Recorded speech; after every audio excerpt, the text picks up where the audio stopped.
So we have basically six topics I'd like to go through, going from defining the studio to actually how to structure the studio team and how to compensate them. I think all very much talked about subjects, but very hard to get knowledge from anything online or resources and what might work. So to start with the basics, very simple but who should start a startup studio, venture studio? It's a bit weird because probably you already are starting one or, did so already for a few years. But why would one start a studio, right? It's a weird beast. You could start any company in the world and decide to build something that is really hard, not defined, not easy to finance, to empower others to build great stuff. That's not the smartest move, I would say, if you're looking for just financial gain. So when you do want to do this, it should be because you've already built a lot of companies, saw, repeatable patterns for success, did a great exit. So financially, you're in a place that you could try to do a different financial model. Or you're just crazy like the people at Builders and you believe, building things is the most fun thing in the world, no matter, the cost of what it takes. So overall, I've seen is that if you're able to share a lot of practical knowledge to the people you work with, and that means in a structured manner, if you've been doing that for a long time, a studio is a great place to put your knowledge to work and keep evolving that as well. It's not the easiest thing in the world to create some sort of a standardized framework without calling it a directive, right? You want things to be on the guiding side of things, but it is really nice if you have a team of people with knowledge ready to go. And then last but not least, like we just said, a studio partner, so I mean somebody who has actual voting shares, they should have experience as an entrepreneur. Helpful would be exited the company for a lot of money because that really attracts the ERs as well. But they should have at least, built something successful, shown results there, or be and in the financial world did some small or bigger fund and decided to be more hands-on. That hands-on part will come back a lot of the times during this presentation because if you don't like to do that, or your partners don't, they should not be able to be a managing director in your studio at all, because it's gonna slow you down quite a bit.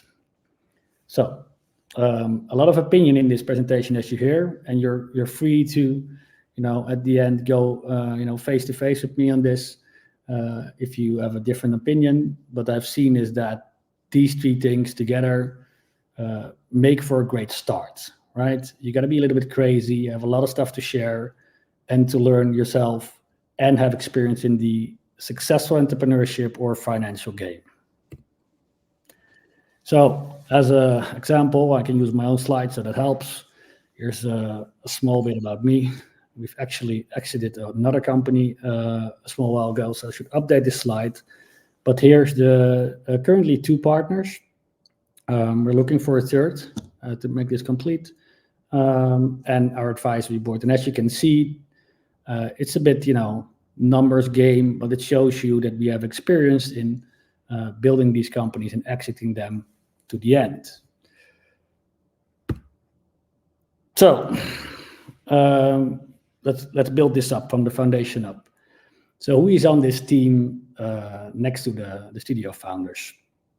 Well, on the right, you'll see map we use to basically pinpoint which person gets the most energy from which part of a profile, right? So in startup speak, it's vision, strategy, action, structure means is, starting a company, building it, putting it together, making sure it keeps running. And you'll see here, for example, that we looked at completing our team, so the studio team with core team members from a few different angles, one of them being who are you as a person? So here you can see myself, for example, my profile is very action-orientated. I'll share when it's more structure-orientated, right? So we need somebody maybe on the vision or strategy side a bit more, but also the expertise. So Attila said some of you are in mobility, AI, or in health. Well, if you don't have somebody who has a track record in building medtech or health companies, that should be really in your team. But that you should basically turn it around and say to yourselves, what if I'm a founder joining the studio? What knowledge would I have in the studio so that I could build this entire company without hiring a single soul? That should basically, in the end, be your core team. It should not be bloated, it should be the bare minimum, but that's basically how you should do that. And it should be a perfect complementary skill set to any future founder, EER, or how do you like to call future founder you get on board. Sounds very logical, but it's very hard to do. The future founders who come into your studio are mostly great on the either A, network or business side, or B, are way too product heavy, doesn't matter which sector. So it's really important to define these things. And then the gap, the perfect gap, is going to be your ER. And we'll talk about it a bit later. What you'll need is enough founder flow to make the decision correctly, but that's how you'll see the greatest success early days.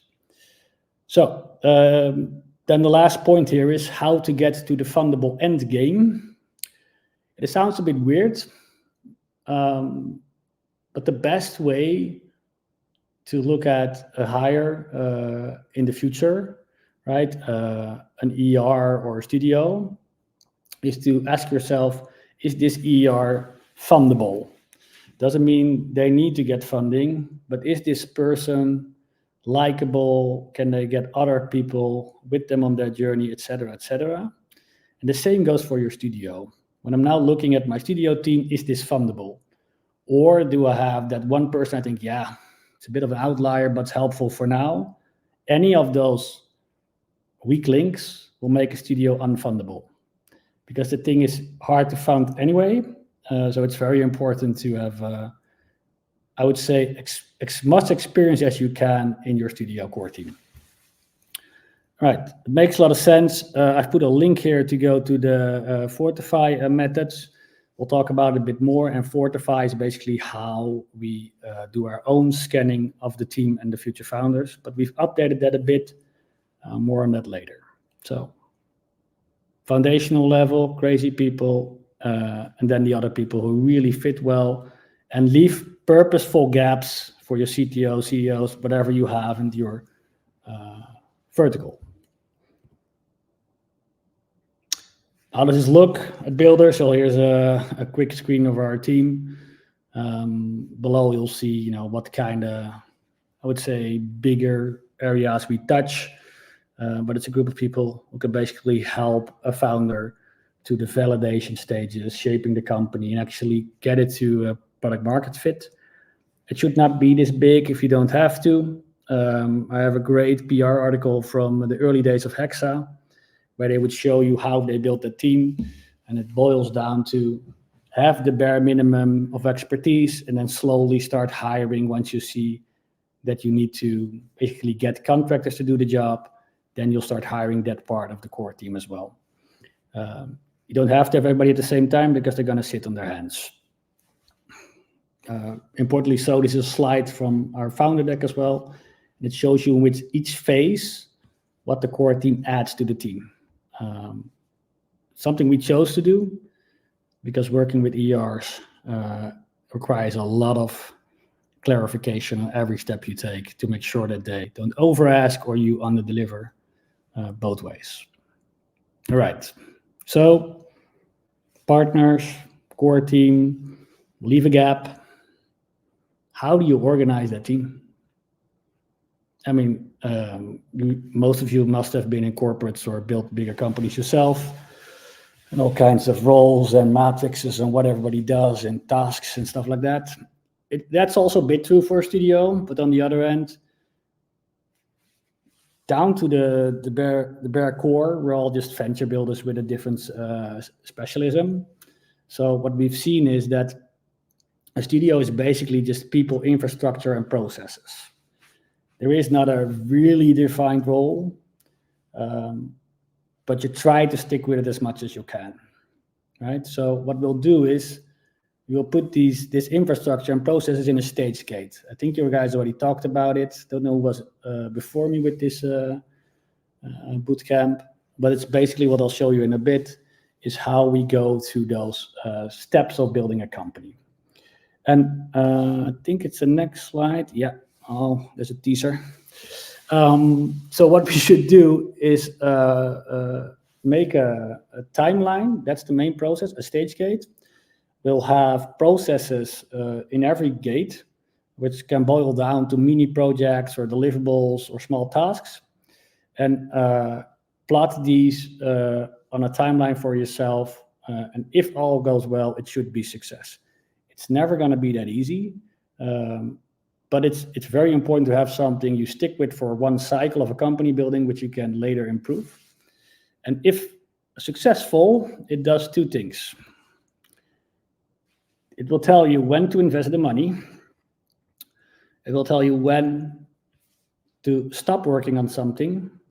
But also, if you've done this a few times, it will tell you, hey, this is how you get to the end game, right? And if you build a successful company before, like we talked about earlier, if you're a repeat founder with some exit success, you know what the end game is, and you remember those pivotal moments, how to get there. And basically, your gates are right after your pivotal moments. It could be different for anybody, different sizes of financing, goals, impact, whatever.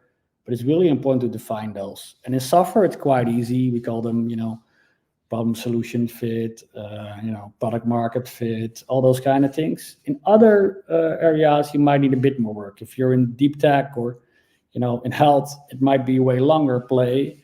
But still, a studio is successful with gates because you can improve on those, and else you'll run out of money really quickly. Okay, as you can see in this stage gate model, most of the time we want to go deeper in this, so I prepared that. So a very finite detail on how we do these things if we want to do that later. But for us, it comes down to a process of research, and then here an ER gets onboarded, a process of discovery, where we basically figure out if we want to build this company, and then only here, but only here, we build a company, right? And all the steps after that are the things you talked about or heard about before, getting to your product, finance the company. But very importantly so, this investment is split up into two. So there's also a way to fail easily here, or when you have success, to keep going. So to go back to what we're just saying, if you had success before, plot that timeline on the stage gates, think about the projects and deliverables in each gate. Very important to do so. Dream about the end game and when to invest money. And then tell yourself, I'll only do this. And I will, is my mouse actually, oh, here it is. I'll only do this, and I will do anything else. So I will not, let's say, prematurely scale. Do tasks that are in the next stage. If you are, you failed. It's definitely not going to be a success because you are tired of doing whatever necessary in the previous phase and decide to do something that's more attractive, aka this failed, and you're trying to do something else. You'll run out of money real quick, and even more worse, the studio team will get excited about the next phase, thinking that it's going to be a success, while you actually know that those projects in the different stage or the stage before need to get finished first, or worse, need to validate the business better. All right, to make this easy on yourself, we've used things like scorecards, or basically a big spreadsheet which the founder fills in first to show his or herself we're on the right track, but also done by us separately to figure out if we should move forward. It's not an investment committee, it's us just double checking. Are we actually gaining more confidence every step, or are we just checking off boxes? All right. So organizational structure, yes, stage gates, deliverables. Well, nice.